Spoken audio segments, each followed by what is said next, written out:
गुण गाइए मगन भय तुलसी हरि गुण गाय के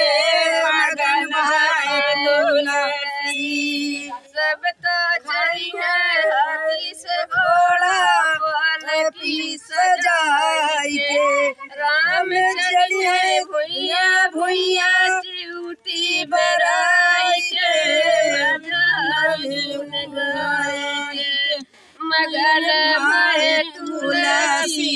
हरि गुण गाय के